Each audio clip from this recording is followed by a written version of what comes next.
So what we're doing here is we're going to start with the area of a circle, because that's what we're approximating here, is the area of a circle.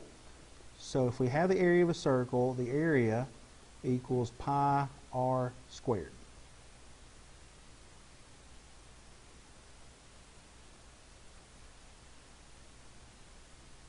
Now we're going to take the derivative of both sides with respect to r.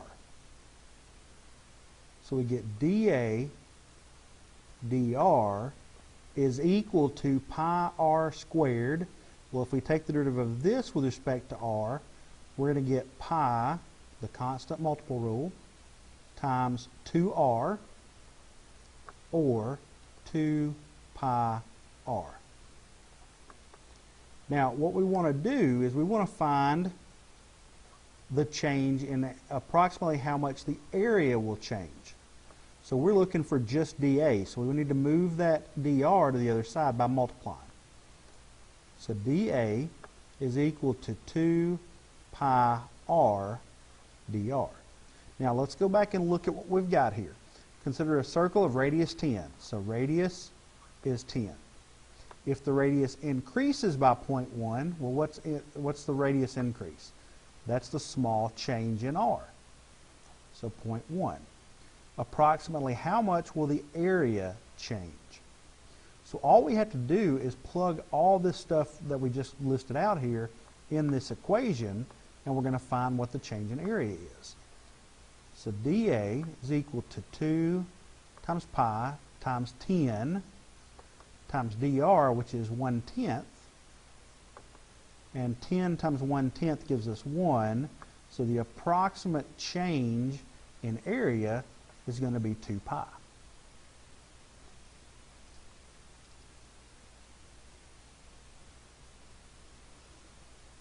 Now, something that's kind of neat here is that we can actually see this.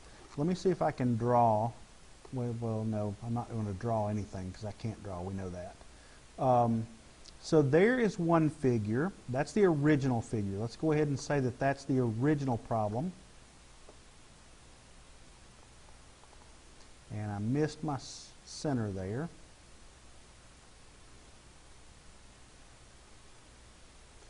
All right, let me move it just a little bit so it looks better, a little bit better. There we go. All right, so we have concentric centers here, and the circles are concentric as well. And the thing is, let's talk about the black line, the black circle being the original. It was the circle of radius 10. The radius increases by dr. That is this distance in here. Now we're approximating. This is an approximation. Understand this is not an exact answer, but it's approximating what the change in area is going to be. And did you recognize right here what this equation is? 2 pi r is the circumference. So if we do the circumference of this circle times this width of dr, we're finding the area of just this outer ring here. We're approximating the area of that ring. And that's what we're finding right here. That's how much it's going to change. So we're approximating that area, but that's where that comes from.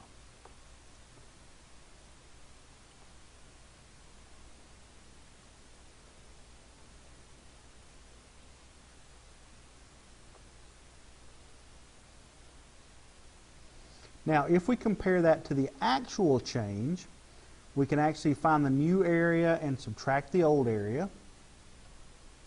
And we're going to get 2.01 pi, so 1/100th of pi. So pi divided by 100, that is what the actual change is. So 0.031415926. So the error divided by the actual answer, how much you were off, would be 0.01 pi. What the actual answer was 2.01 pi, and that gives you an approximation of 5/10,000ths, or 0.5%. So that's actually not a bad example, or not a bad approximation.